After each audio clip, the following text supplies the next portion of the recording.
আমি বলেছিলাম দুর্নীতিমুক্ত বাংলাদেশ ইনশাআল্লাহ সবাইকে নিয়ে আমরা গড়ব।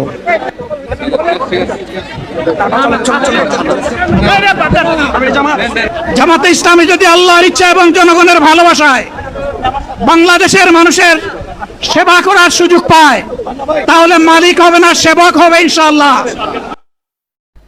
আমি শুধু বলতে চাই, আগামীর বাংলাদেশটা কেমন হবে? আমি বলি আরেকটা লড়াই হবে ইনশাআল্লাহ। একটা লড়াই হয়েছে ফ্যাসিবাদের বিরুদ্ধে, আর একটা লড়াই হবে দুর্নীতির বিরুদ্ধে ইনশাআল্লাহ। এই দুর্নীতির মূল উৎপাটন করার জন্য যা দরকার, আমরা তারুণ্য এবং যৌবনের শক্তিকে একত্রিত করে সেই লড়াইয়েও ইনশাআল্লাহ বিজয় লাভ করব। প্রিয় ভাইরা, জামাতে ইসলামী যে দুর্নীতিমুক্ত সমাজ গড়বে তার প্রমাণ কি? তার প্রথম প্রমাণ হচ্ছে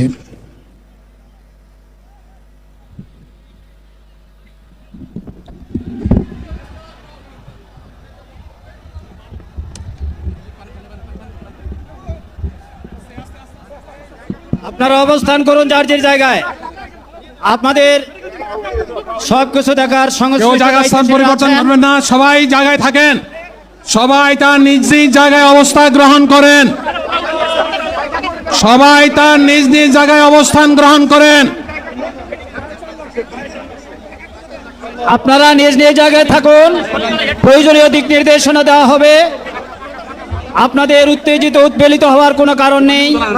মহান রাব্বুল আলামিনের একান্ত মেহেরবানিতে আমাদের প্রোগ্রাম আলহামদুলিল্লাহ, শুকরান, আলহামদুলিল্লাহ কাসিরান। সম্মানিত ভাইরা, আপনারা সম্মানিত ভাইরা, আল্লাহ রাব্বুল আলামিনের রসের মেহমানিতে এইভাবে এই গরমের কারণে ইনশাআল্লাহ। আমি আল্লাহ তাআলার শুকরিয়া আদায় করি, আল্লাহ তাআলার শুকরিয়া আদায় করি আবার আপনাদের সামনে দাঁড়াতে পেরেছি। আমি বলেছিলাম দুর্নীতিমুক্ত বাংলাদেশ ইনশাআল্লাহ সবাইকে নিয়ে আমরা গড়ব। আমরা কথা দিচ্ছি, বাংলাদেশ জামাত ইসলামী যদি আল্লাহ তাআলার মেহেরবানি এবং সরকার জনগণের ভালোবাসা নিয়ে সরকার গঠন করে, তাহলে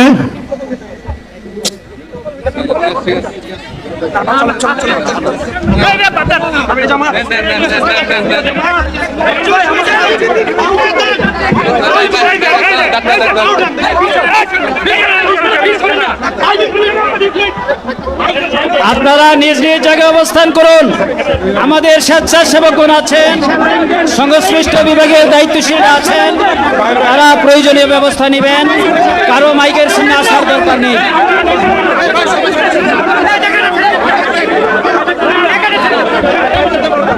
আপনারা অবস্থান করুন নিজ নিজ জায়গায়।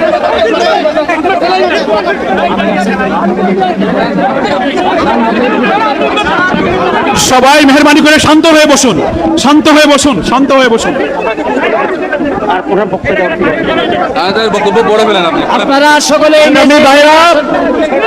আমিরে জামাত একটুখানি অসুস্থ হয়েছেন গরমের কারণে হয়েছে, কিন্তু উনি বারবারই চেষ্টা করছিলেন বক্তব্য দেওয়ার জন্য। ডাক্তাররা বলছেন ওনার আর বক্তব্য রাখা ঠিক হবে না, ওনার যে বক্তৃতা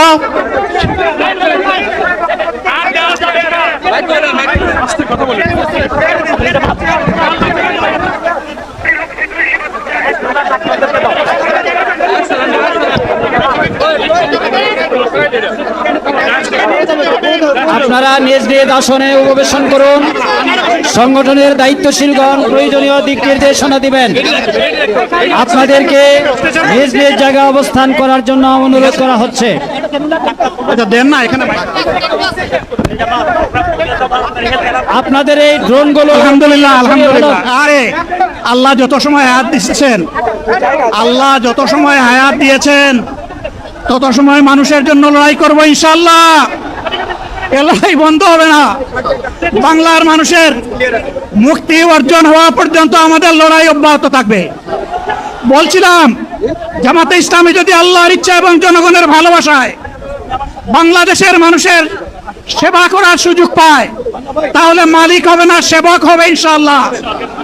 আজ আমি ঘোষণা দিচ্ছি, লক্ষ জনতাকে সাথে নিয়ে বাংলাদেশ জামাতে ইসলামী থেকে যারা আগামীতে সংসদ সদস্য হিসাবে নির্বাচিত হবেন, আরে আপনারা কথা বন্ধ করেন, আপনারা কথা বন্ধ করেন, সবাই বসে পড়েন, সবাই বসেন, বসেন, কেউ দাঁড়াবেন না, সবাই বসেন।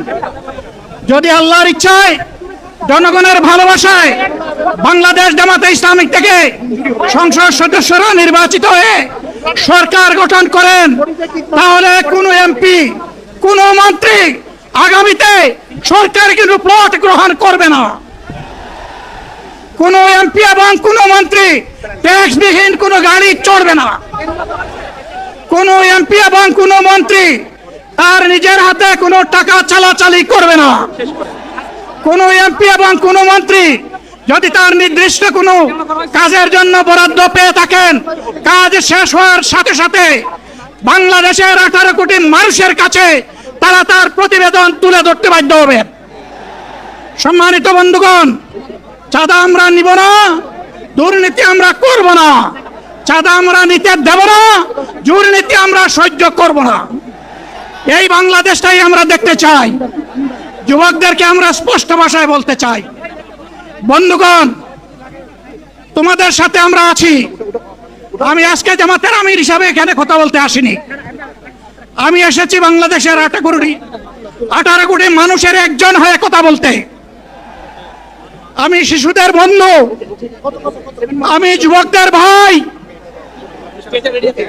আমি বয়স্কদের সহযোদ্ধা, আমার বোনদের আমি ভাই। সুতরাং তাদের মুক্তির জন্যই আমি দায়িত্ব নিয়ে আজকে এখানে দাঁড়িয়েছিলাম। আল্লাহর ইচ্ছা শরীর আমাকে সাময়িকভাবে সহযোগিতা করে নাই, এটাও আল্লাহর ইচ্ছা যে এখন আল্লাহ আমাকে কথা বলার সুযোগ দিচ্ছেন। আমি বলতে চাই, বাংলাদেশের নির্দিষ্ট কোন শ্রেণীর মুক্তির জন্য আমাদের এই লড়াই নয়। রাস্তার একজন পরিচ্ছন্নতা কর্মী, চা বাগানের একজন শ্রমিক, রক্ত পানি করে ঘাম জড়ানো আমার একজন রিক্সা চালক ভাই, মাঠে ময়দানে বাংলাদেশের মানুষের মুখে যারা এক মুঠো ভাত তুলে দিতে চায়, আমার সেই কৃষক বন্ধুটি, আমি তাদের হয়ে আজকে এখানে কথা বলতে এসেছি। আমি কোনো অভিজাত শ্রেণীর হয়ে এখানে কথা বলতে আসিনি।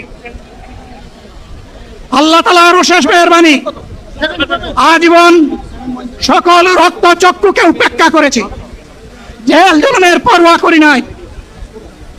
আমার আফসোস, 24 সালে জাতিকে মুক্তি দিতে গিয়ে যারা জীবন দিয়ে শহীদ হলো, আমি তাদের একজন হতে পারলাম না।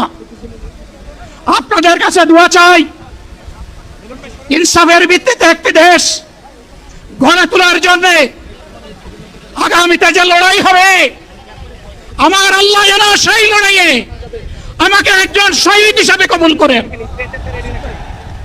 সম্মানিত বন্ধুগণ, আমাদের প্রিয় শহীদ নেতৃবৃন্দ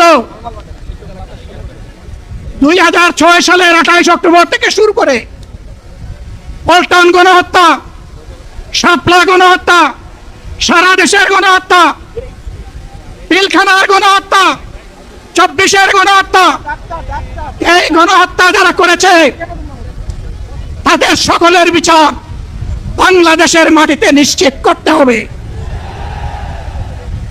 এদের বিচারের দৃশ্যমান প্রক্রিয়া শুরু না করা পর্যন্ত পুরানা ব্যবস্থাপত্রে বাংলাদেশ আর চলবে না।